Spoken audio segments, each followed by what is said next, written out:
Hello and welcome to the Monroe Method Clancast. I am, as ever, Jason Monroe, and this, I believe, is episode 12. Pretty sure it's episode 12. I should probably have checked that first. I'm sure it is.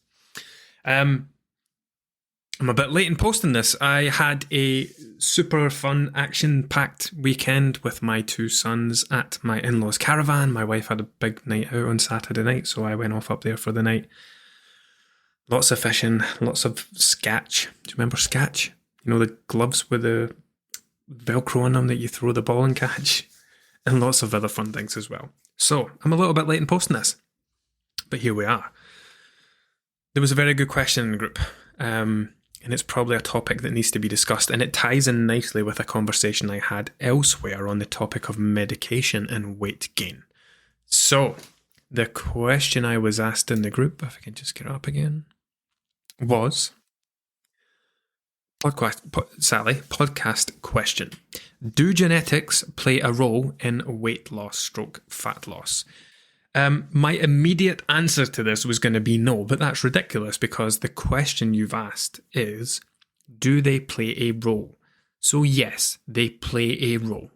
Are they directly responsible for fat loss or fat gain or weight management? No. Not directly. Indirectly, yes. So, if we talk about obesity, right? Obesity is when there are genetic... Oh, what's the term? This is kind of getting beyond my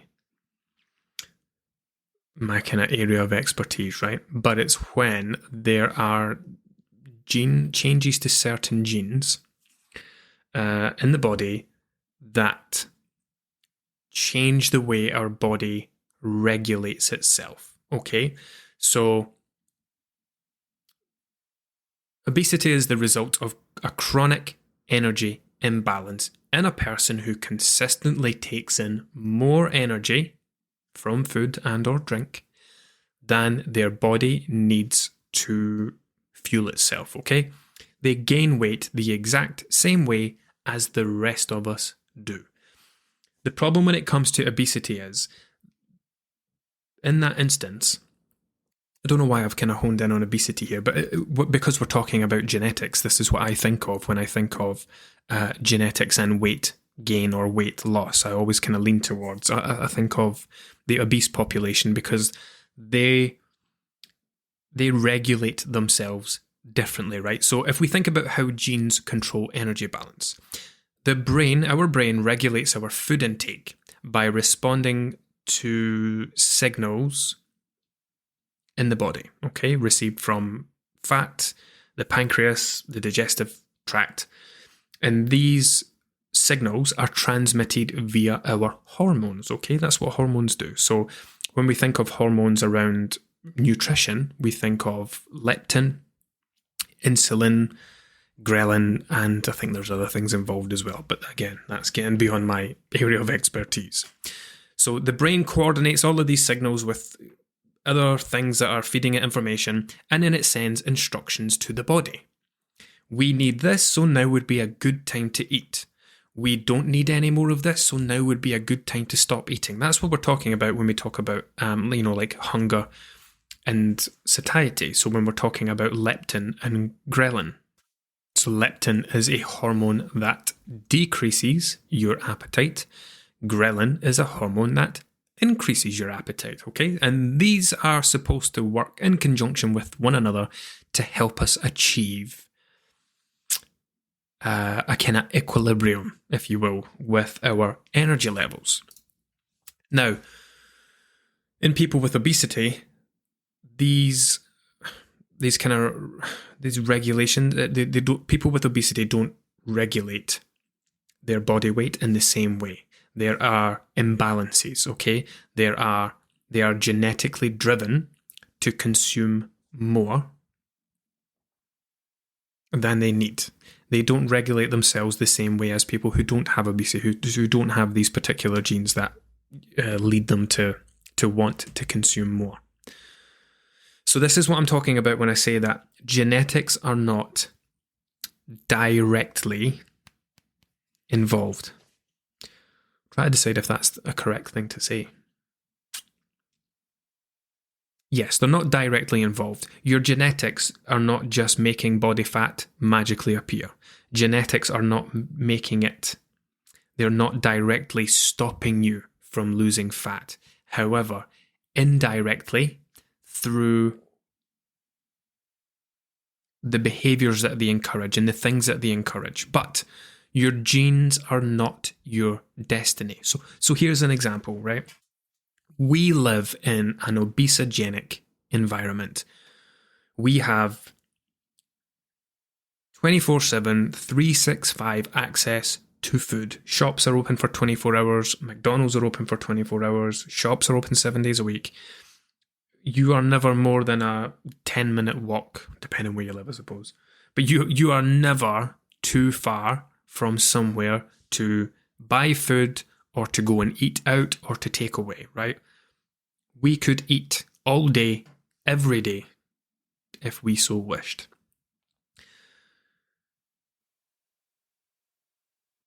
A large part of what I do with the people I work with is I help them achieve balance with their nutrition, okay? Let's take genetics out of the equation for the moment. And let's just think of the population as a whole, right? So in the UK, I believe at the moment it's something like 63 or 68, I can't remember. 63 or 68% of adults in the UK are overweight or obese. Now, for me, a large part of that is that people simply don't know how to eat. There are far too many different diets out there. There is far too much conflicting information out there. People just do not know what's best for them, what's not, what they should be doing, what they shouldn't. It's a minefield, and it's what I spend all day, every day, helping people overcome, helping educate them and teach them and bring balance to their diet. Now, let's just take a person who has a low quality diet. It lacks protein, it lacks fiber, they don't have particularly good sleeping habits, they're not relatively active, and yeah, they're hungry a lot because of their low quality diet, and they are gaining weight. Because there's a difference between someone who has, let's say that I'm burning 2,500 calories a day. Now, that sounds like plenty of calories. You might think that sounds like loads to get by on, but that's how much I specifically need, roughly. Now, if I had a diet that was very low in protein and very low in fiber, maybe if I didn't have structured meal times, maybe I was someone that tended to snack quite a lot, I might never reach a point during the day of feeling full or feeling satisfied. And if I do feel full, it will be from the fact that I've consumed enough volume of food to feel temporarily full at the time. So eating a big lunch, for example, fullness, physical fullness is not the same as satiety. So physical fullness is a very short-term thing, as in I am eating my lunch and now my tummy is full. Satiety is more thinking about how satiating that meal is in the long term. Yes, you feel full just now, but are you still going to feel that way in an hour, 2 hours, 3 hours? If you're finding yourself hungry 30 minutes or an hour after eating a meal, then it was probably a low quality, unsatisfying meal. And then that might mean that I then eat half an hour later or an hour later, and then I start snacking, and then it's dinner time. And by the end of the day, a person that needed 2,500 calories, who has been responding to their hunger all day, now has finished the day eating 3,500 calories. Now, if we introduce these genetic variations that people who experience obesity have, now, I'm already over-consuming. If we just think of someone who's otherwise healthy, doesn't have anything influencing the way that they want to eat or their hunger levels or fullness levels, but I'm over-consuming. because of my balance of nutrition. Now, if we introduce these genetic changes that people with obesity have, then it's like amplifying what's already happening. So I'm already over-consuming because of my poor diet, my nutritionally poor diet. Now we introduce some genetic changes that make me even hungrier and less likely to feel full or full for very long. All that happens then is the calorie consumption is scaled up the way. It's amplified. So now it's not 3,500 calories I'm having, it's 4,500 calories. So your genes are not your destiny. There isn't anything we can do about your genes, right? We can't change anything about you genetically. But knowing that your genes are not directly controlling what your weight does means that there is room for you to make changes. There is room for you to get involved in the process. And we can strip it right back to the basics. If you are someone that has issues with, persistent hunger or feeling intense hunger or frequent hunger, then this is one of those situations where I'm always talking about coming up with solutions to problems that you don't have. Reaching for snacky foods like, I'm feeling a little bit hungry, so I'll just have a packet of crisps. A packet of crisps does not touch the sides. Nobody has ever had a packet of crisps, sat back and said, fuck me, I am stuffed after that bag of Walkers. Nobody does that because that's not what crisps do. Crisps they're great and they should absolutely be enjoyed as part of the balance of a diet. But if you are hungry, eating a packet of crisps, it's like trying to eat fresh air, except it contains 132 calories or whatever it is, depending on the crisps. So, coming back to what the question was, do genetics play a part or play a role? Yes, they do. But your genes are not your destiny. There are countless things that you can do to help you regulate your weight if genes are a factor. By focusing on having protein with every meal, ensuring that you are consuming a higher quality diet, rich in protein and rich in fiber. Listen, it could be something as simple as introducing a daily protein shake, like an afternoon snack, a substantial afternoon snack. One of the things I am going to do, as well as managing my diet the rest of the time, I am still going to be experiencing this thing where I am genetically driven to want to eat more because my appetite is greater. Once you know and understand that, then you can start to resolve it. You can start to solve the right problem.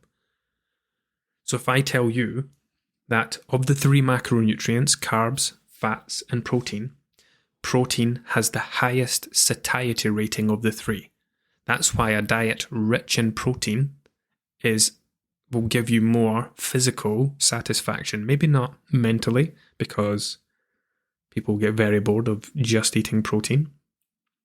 But you can mix it up. It doesn't just have to be a diet completely orientated around protein.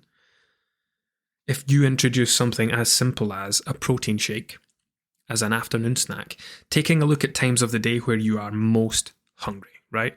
For most people, it's the couple of hours leading up to dinner time. So you could say, right, at 2 o'clock every day, I'm going to have a protein shake with me at work or wherever, and I will measure out enough so that I am getting 40 grams of protein from that shake. 2 o'clock every day, I'll mix it with some water, I will drink it, and that will take me to dinner time.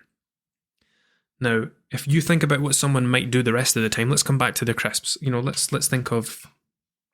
think about my hospital. God, when my wife was pregnant with my second son, I remember doing big stories in the hospital about the vending machines. They were full of what most people would describe as junk food. Even though these banks of vending machines had like recharge, refresh, and re-energize or something like that, and it was just crisps and chocolate from top to bottom. and it made me think about conversations I'd had with nurses in the hospital, and a couple of them that had become members, talking about the expense of things in the canteen, how easy it was to grab things from the vending machines. Anyway, going off on a tangent then. But, imagine an afternoon. It's still a few hours to dinner time. You've still got a few hours of your shift left to go. I'll just grab something from the vending machine. I'll just grab a packet of crisps and a twirl. And your 350 calories for a snack. That has done almost nothing. Tasted great. Was fun to eat. The chocolate was amazing. The crisps tasted great. But I'm still ready for my dinner. And you could have replaced that with a protein shake, right? Now, a protein shake is a great delivery method of protein. It's very efficient. There's 4 calories in a gram of protein. So if you're getting 40 grams worth of protein from a protein shake, it would probably come out, like on paper, 40 grams of protein should be 160 calories exactly. But it doesn't work out like that, because the places that we get protein from, they don't just contain protein. If we're getting it from meat, then there's fat involved. With a protein shake, there will be like a tiny little bit of fat and a tiny little bit of carbohydrate. So 40 grams of protein from a shake might, instead of coming out at 160 calories, maybe it's 180 or 175. But it makes it a very efficient source of protein and a great solution to hunger, especially because of the number of flavours that they come in now. I love my salted caramel ones and my sticky toffee pudding ones, on the occasions that I do have, and which are few and far between these days. But that would be a great solution for someone that is genetically predisposed to want to eat more, to feel hungry more frequently than otherwise healthy people, healthy individuals do. But there's just such a lack of education around it. And then when these people want to try and lose weight, it's very difficult. Because if someone is already experiencing high levels of hunger, how does that person then eat less in an effort to lose weight? And this isn't just limited to people that have these kind of genetic differences. This is how everybody deals with weight loss. If I come back to my first example, like someone that has a nutritionally imbalanced diet, a low quality diet. In that instance, if the only thing that person tried to change was to just eat less, their hunger levels would go through the roof. Because at the moment, as I said, I'm already having 3,500 a day just to get by each day. That's 1,000 a day more than I need. And you have to remember that when you do reduce your calories, this is something I try to remind people of. When people come to work with me, it's not because they're maintaining their weight. It's because they're gaining weight. So if, let's say, someone's calorie burn is 2,000 and they are consistently gaining weight because they are having more than 2,000, and we try to work to like 1,500 calories to help them lose weight, they're not just eating 500 calories less. Yes, they're eating around 500 calories less than they need, but they've not been having what they need. They've been having more than what they need. They're not going from 2,000 to 1,500. They're going from 2,2, 2,3, 2,4, 2,5 down to 2,000. And if it's already taking you that level of calories to fill yourself up on a daily basis, how will you ever be able to stick to 1,500? You can't. I've probably said this on here before. You cannot scale a weight loss diet up because you would explode. You cannot scale a weight gaining diet down because you would be starving. And this is where this is why we talk about lifestyle change and making long-lasting changes to your diet. No, you do not need to be in a calorie deficit forever.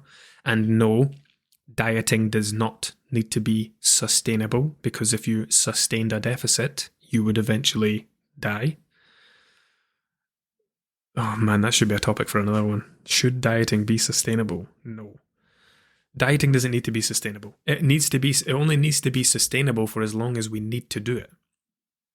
It's such a short-sighted question people ask when they say, oh, can you see yourself doing this forever? You don't need to see yourself doing it forever.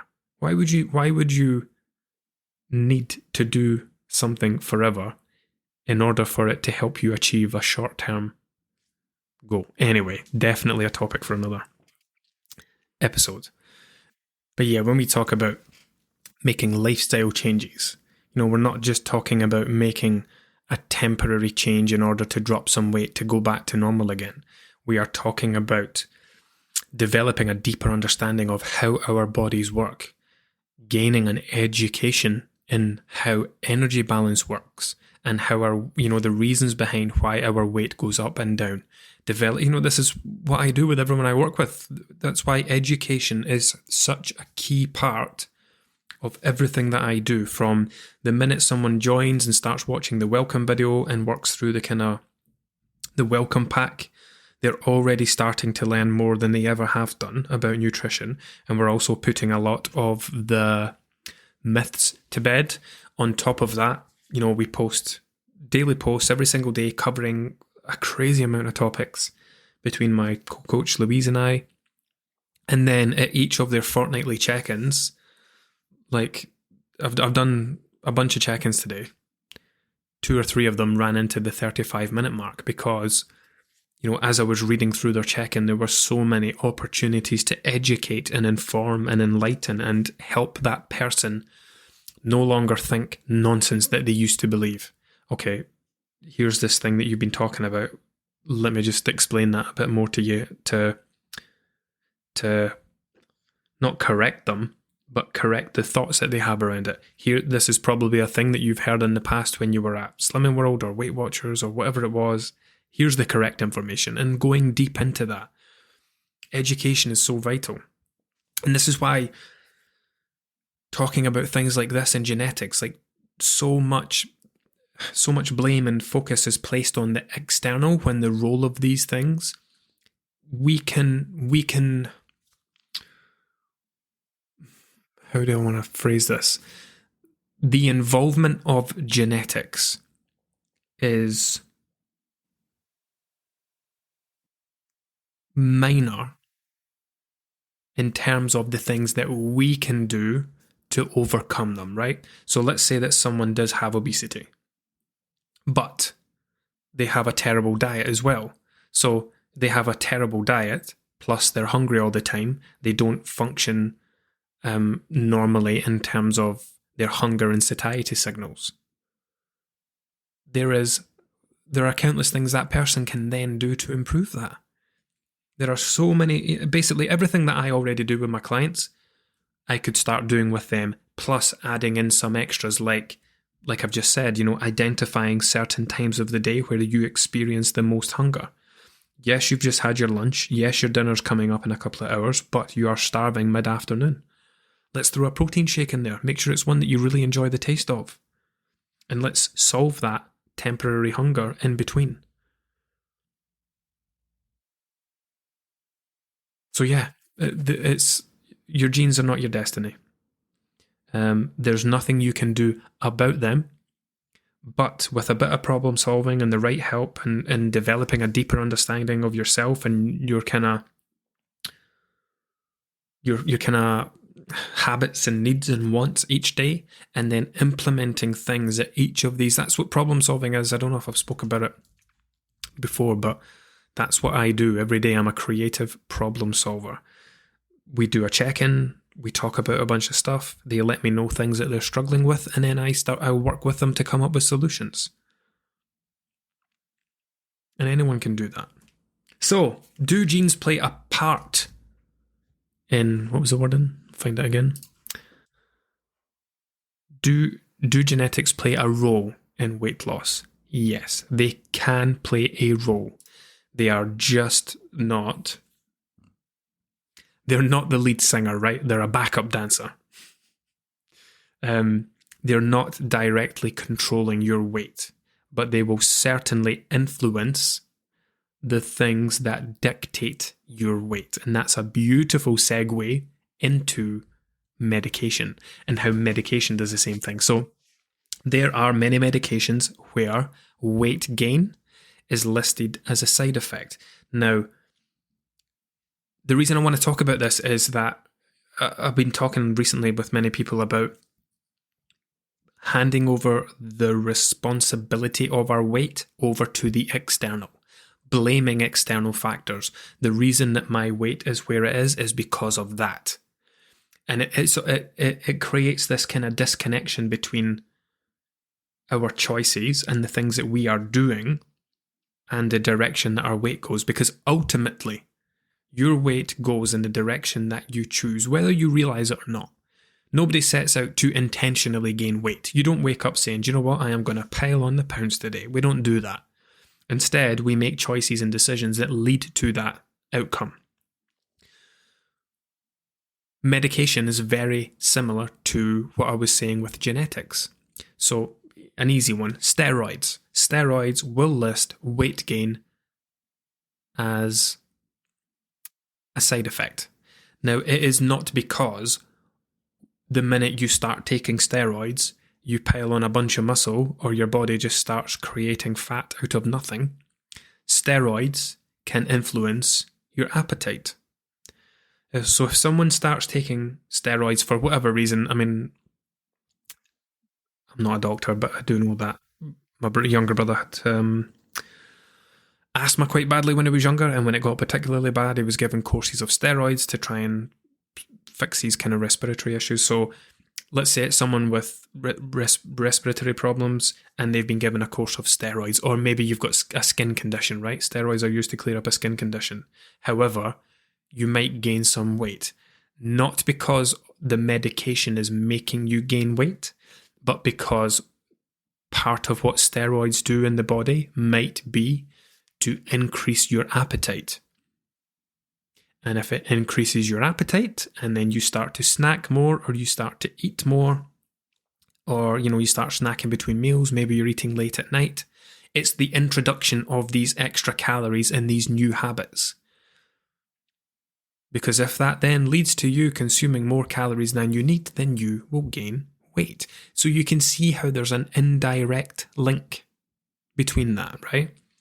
It is not directly controlling the direction of your weight.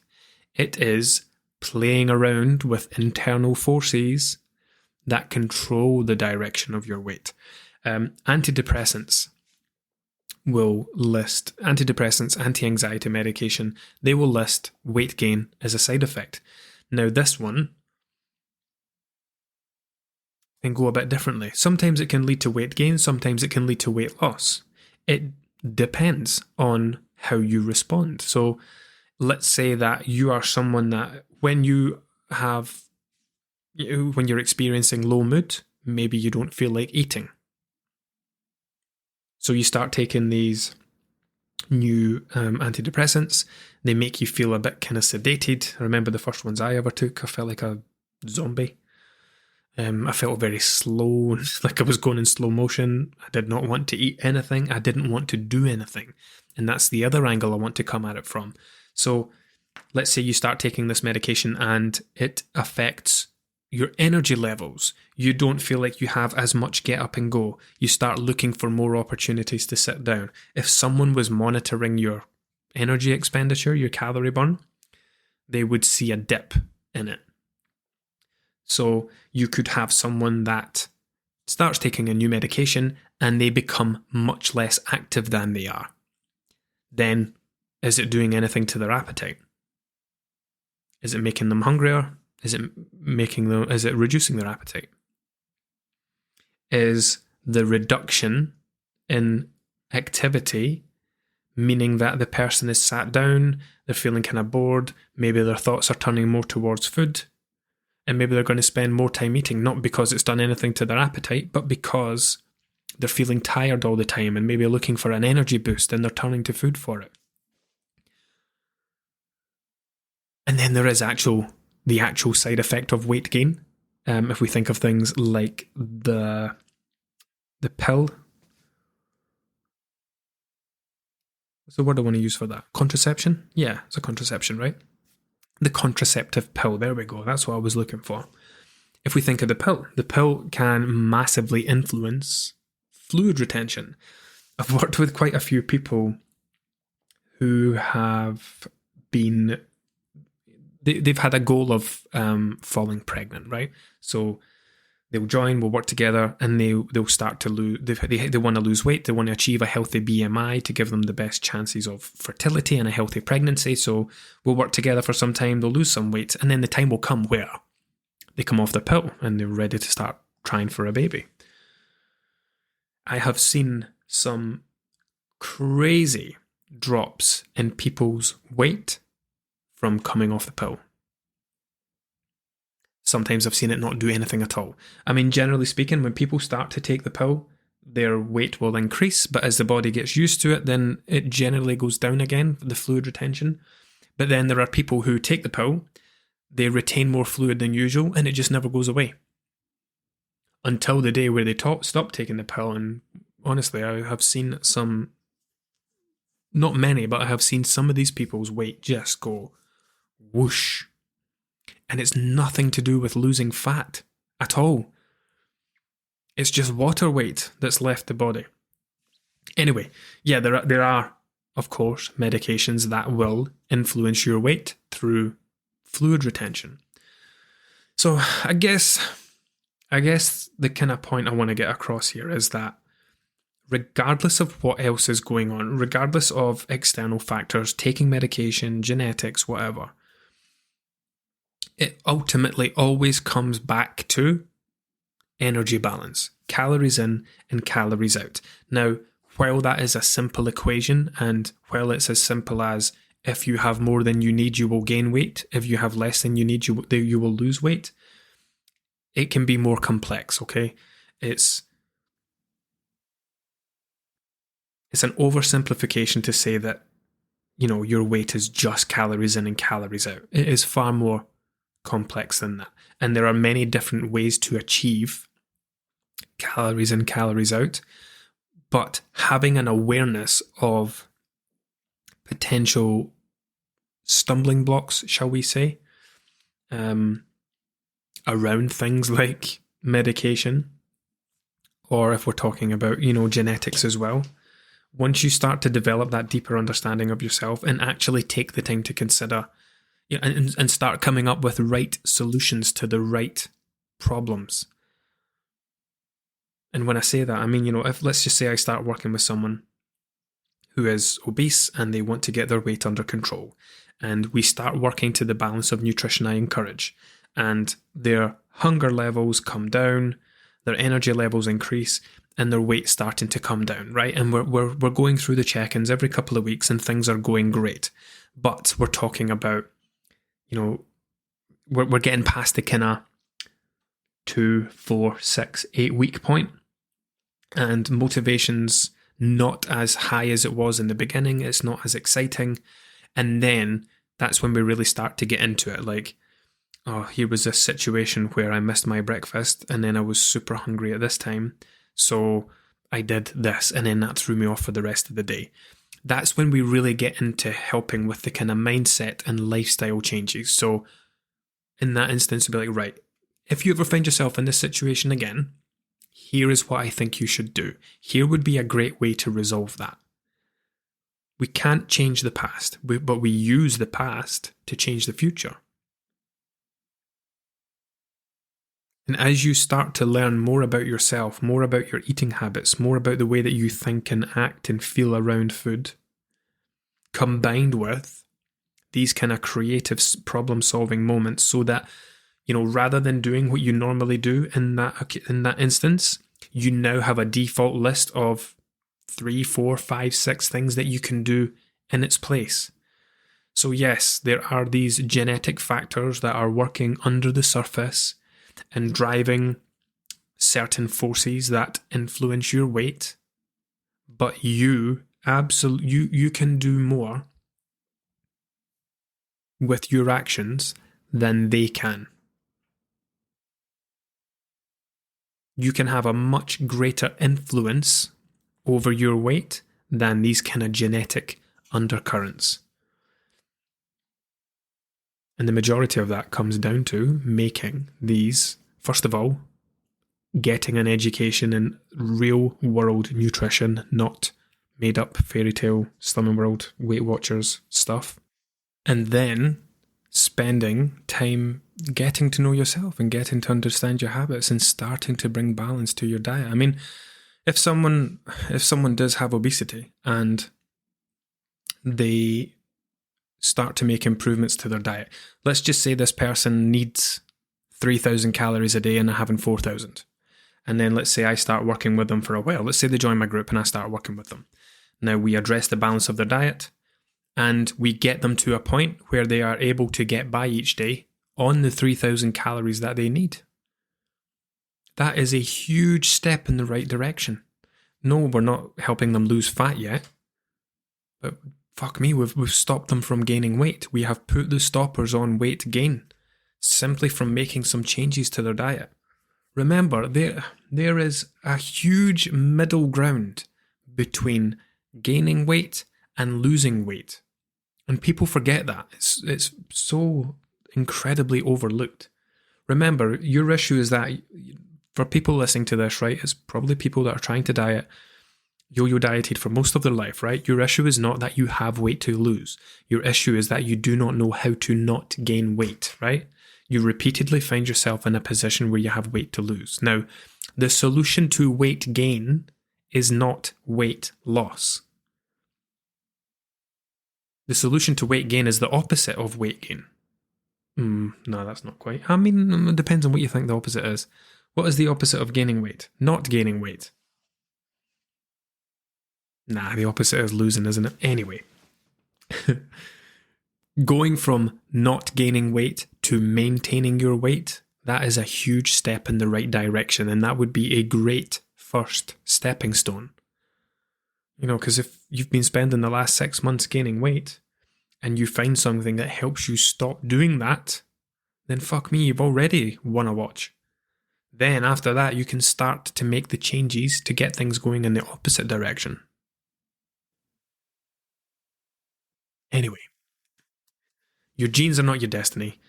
You can have a much greater impact through your actions and your choices than these kind of undercurrents that are going on and trying to tip things towards an unhelpful balance.